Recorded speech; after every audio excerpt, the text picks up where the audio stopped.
Guys, what's up? I hope all of you are doing well. Again, I welcome all of you on my YouTube channel, Al Maths, and here today we are going to start a new topic in matrices, and the topic is transpose of matrix. आज हम देखते हैं what the transpose of matrix is. Transpose of matrix. Transpose of a matrix. So have we got what the today's topic is? We are going to start the topic is transpose of a matrix. देखिए क्या होता है transpose of matrix. मानते हैं कि A कोई matrix है हमारे पास. फॉर एग्जाम्पल ए कोई भी मैट्रिक्स ले लेते हैं, 2x2 का ले लेते हैं, या चलिए 2x2 का लेते हैं, 1 2 3 4 सिंपल एलिमेंट्स. इसका ऑर्डर है 2 क्रॉस 2. ठीक है, तो इसका ट्रांसपोज क्या होगा? Transpose of the matrix is the interchange of the rows with the columns.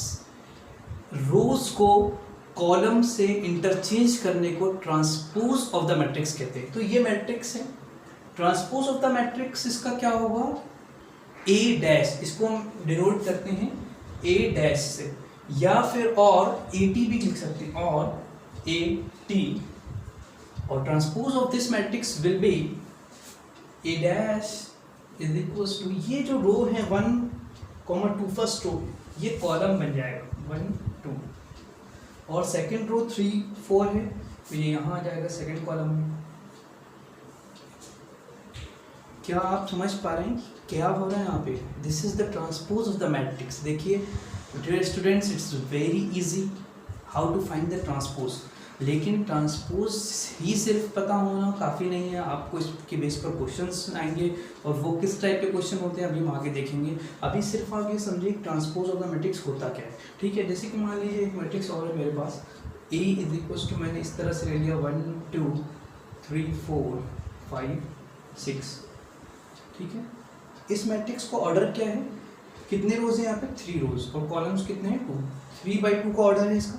इसका ट्रांसपोज क्या होगा? ए डैश इज इक्वल्स टू 3 रोज हैं, तो ये सारी रोज कॉलम में चेंज हो जाएंगी. तो रोज कॉलम्स कितने आ जाएंगे? 3. कैसे आएंगे? First row will be like this, second row 3 4 will become this, and third row that is 5 6 become the third column. Yes, this is the transpose of this matrix. बात समझ में आ रही? Transpose of the matrix is nothing but the interchange of the rows with the columns. So this is the transpose of matrix of this matrix A. A dash is the transpose of A, और इसका order कितना हो गया? 2 rows and 3 columns. 2 rows and the 3 columns. ये आप हमेशा याद रखिए, मैट्रिक्स का जो भी ऑर्डर होगा तो उसका ट्रांसपोज ऑफ द मैट्रिक्स का ऑर्डर रिवर्स हो जाएगा. 3/2 मैट्रिक्स का ट्रांसपोज 2/3 हो जाएगा. समझ में आ रही बात आपको? 2/3 मैट्रिक्स है तो 3/2 हो जाएगा, 1/2 मैट्रिक्स है तो 2/1 हो जाएगा, 1/5 मैट्रिक्स है तो 5/1 हो जाएगा, और अगर स्क्वायर मैट्रिक्स है तो उसका वही रहेगा, 2/2 का 2/2 ही रहेगा. बात समझ में आ रही है? Very good. अब देखिए आप इन जनरल, अगर हम लिखें इन जनरल मान लीजिए कोई एक मैट्रिक्स ए है. ए मैट्रिक्स के एलिमेंट्स हम इस तरह से शो करते हैं, a i j m by n. A i j m by n, ये क्या है? कोई भी मैट्रिक्स का जनरल नोटिफिकेशन है, और जनरल क्या वो बोलेंगे इसको हम, जनरल शो करने का इसका तरीका है. ठीक है, और जनरल सिंबलिक फॉर्म है किसी मैट्रिक्स का, और ए i J denotes the elements in the matrix A, Ij denotes the rows and column, and M by N denotes the number of rows and columns in the matrix. This is the order of the matrix. हम पहले ही देख चुके हैं. समझ में आ रही है आपको? अब देखिए, अगर इसका हम ट्रांसपोज निकालते हैं, ट्रांसपोज जब हम ट्रांसपोज निकालते हैं तो होता क्या है? देखिए, जो फर्स्ट रो में सेकंड एलिमेंट था, फर्स्ट रो का सेकंड कॉलम जो था वो यहाँ आ गया, सेकंड रो का फर्स्ट कॉलम. इसी तरह से सेकंड रो का सेकंड कॉलम जो था वो कहाँ आ गया? सेकेंड कॉलम के इस तरह. ये 4 यहाँ था, मतलब ये 4 यहाँ था, ये 4 यहाँ आ गया, ये 3 यहाँ था, ये यहाँ चला गया. मतलब जो फर्स्ट रो का सेकेंड कॉलम था सॉरी फर्स्ट कॉलम का सेकंड रो था, वो फर्स्ट रो का सेकंड कॉलम बन गया, ठीक है। फर्स्ट रो का थर्ड कॉलम, इसको क्या बोलेंगे, फर्स्ट कॉलम का थर्ड रो, फर्स्ट कॉलम का थर्ड रो, ये यहाँ चला गया, मतलब ये जो एलिमेंट्स यूं थे वो यूं चले गए। तो ये हुआ किस तरह से, मतलब हम इसका जनरल फॉर्म किस तरह से लिखेंगे, देखिए आप, फिर मैं समझाता हूँ मैं क्या बताना चाह रहा हूँ। ए आई जे की जगह हम लिख देंगे ए जे आई, क्या लिख देंगे, ए जे आई। और अभी हमने बताया कि ट्रांसपोज का ऑर्डर रिवर्स हो जाता है, तो m बाई n का ऑर्डर क्या हो जाएगा, n बाई m, ट्रांसपोज का ऑर्डर, क्योंकि m बाई n मैट्रिक्स है तो इसका ट्रांसपोज का ऑर्डर हो जाएगा n बाई m।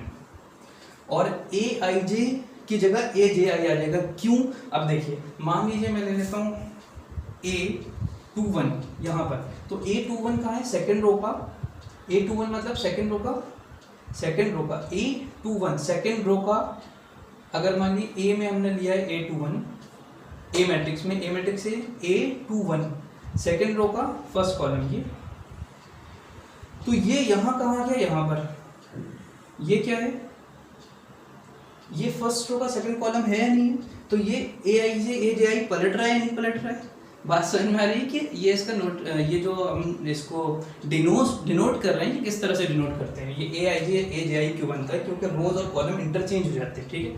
अब कोई सा भी एलिमेंट ले लीजिए, आपकी 6 है, ये 6 की पोजीशन क्या है, थर्ड रो का सेकंड कॉलम, ये A32 है, ठीक है, तो ये ए डैश में A23 पे जाएगा, सेकंड रो का थर्ड, ये देखिए ये है A23।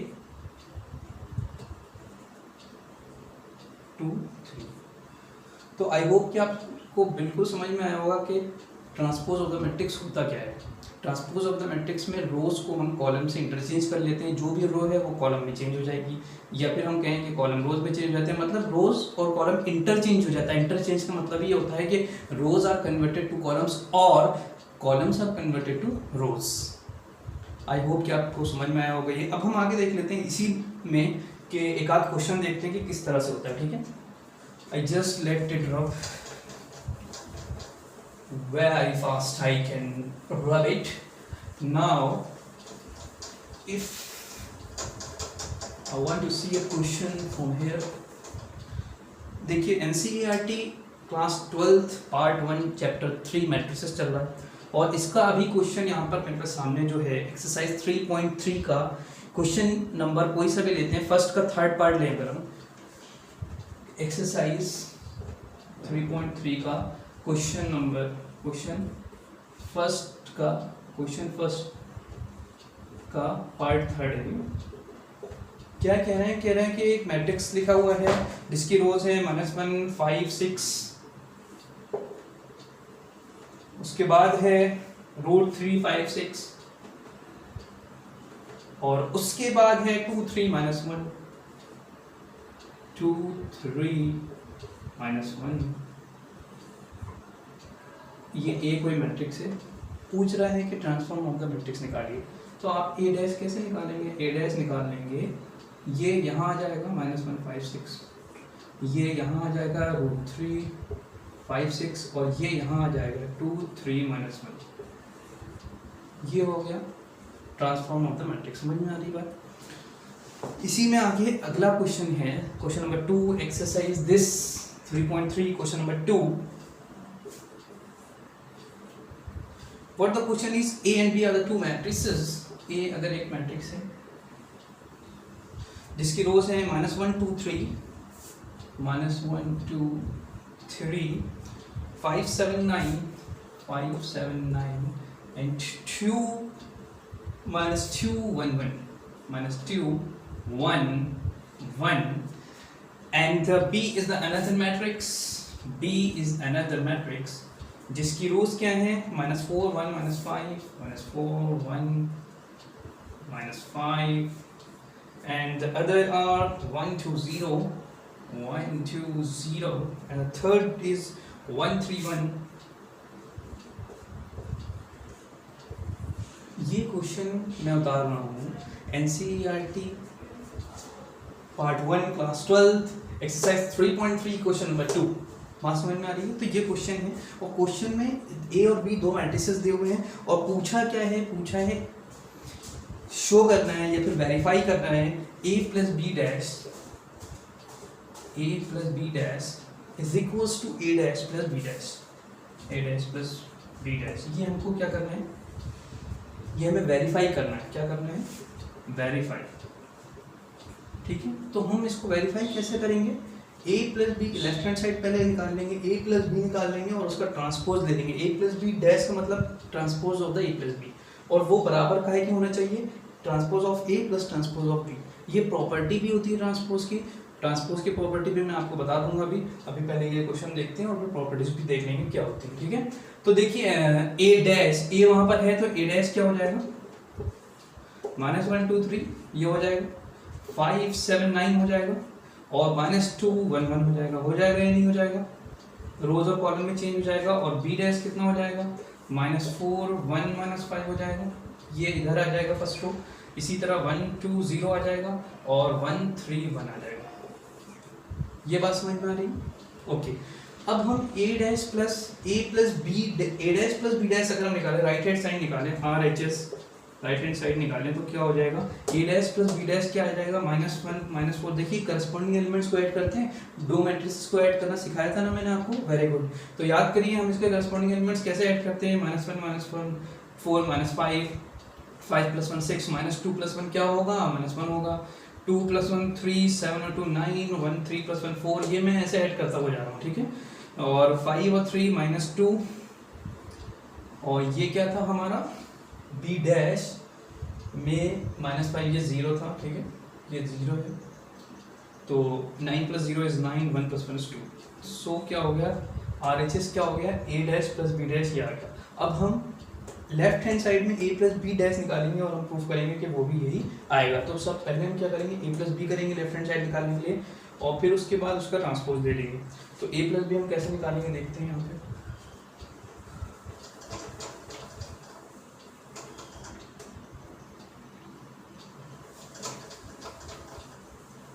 हाँ, a प्लस बी पहले हम निकालेंगे, a प्लस बी, ये हम LHS के लिए कर रहे हैं। ठीक है, for LHS left hand side में a प्लस बी डैश है, तो a plus b is equal to कितना हो जाएगा, -5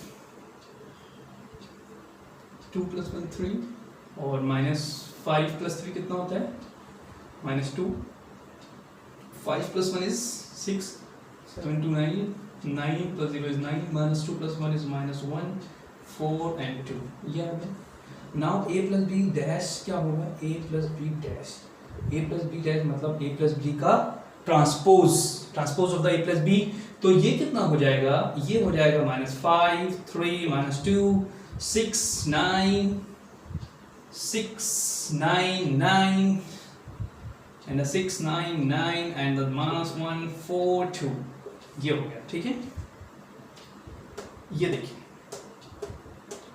तो क्या a plus b dash a dash plus b dash के बराबर आ गया, हाँ आ गया। देखिए ये वाला मैट्रिक्स सेम आ रहा है ना, आ रहा है ना, ये देखिए आ रहा है, सेकंड रो देखिए आ रही है, थर्ड रो भी आ रही है। तो इसका मतलब क्या हुआ, a plus b dash equals to a dash plus b dash proof हो गया। हेंस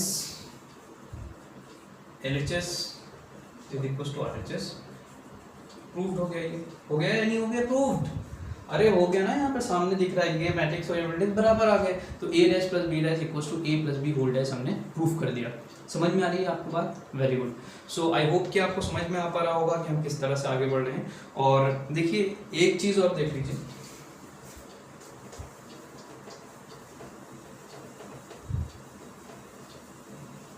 प्रॉपर्टीज ऑफ मैट्रिसेस,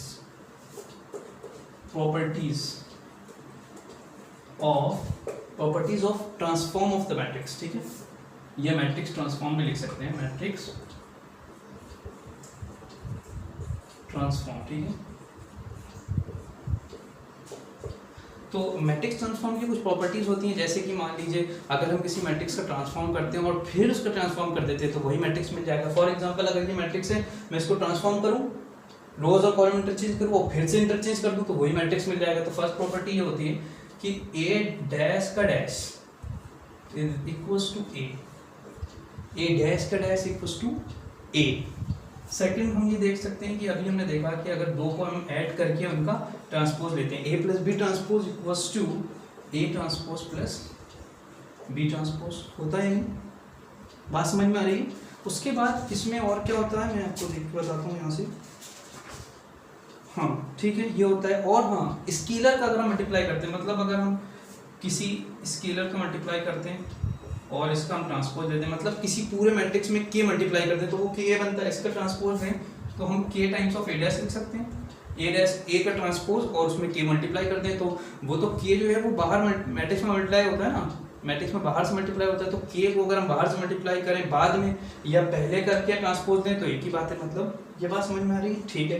अब देखिए फोर्थ, ये होता है रिवर्सल लॉ। ये बहुत इंपॉर्टेंट है कि अगर हम दो मैट्रिक्स का मल्टीप्लाई करते हैं, ए और बी का हमने मल्टीप्लाई करा और इसका लिया ट्रांसपोज, ए और बी दो मैट्रिक्स है, इसका मल्टीप्लिकेशन करने के बाद जो हम ट्रांसपोज देंगे तो वो रिवर्स हो जाता है, वो आता है b dash a dash, transpose of b into transpose of ए।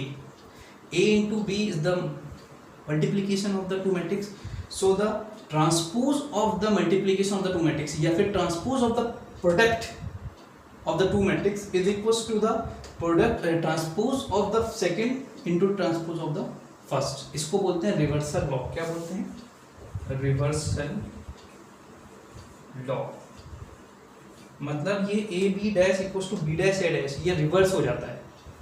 तो आई होप आपको समझ में आया होगा कि किस तरह से आज का लेक्चर था। आज का बहुत ही इंपॉर्टेंट टॉपिक था ये ट्रांसपोज ऑफ द मैट्रिक्स, और आप सभी को पसंद आया होगा आई होप। और आप ज़्यादा से ज़्यादा इसको देखें, समझें, और समझने के बाद डाउट हो तो पूछें, और अपने साथ दूसरे स्टूडेंट्स को भी यहाँ पर लेके आएँ जिससे कि वो भी सीख पाएँ। और हम बहुत ही स्लो चल रहे हैं इसलिए क्योंकि ज़्यादा से ज़्यादा स्टूडेंट्स हमारे साथ अगर जुड़ जाएंगे तो बहुत आसान रहेगा। I hope and thank you very much. Thank you.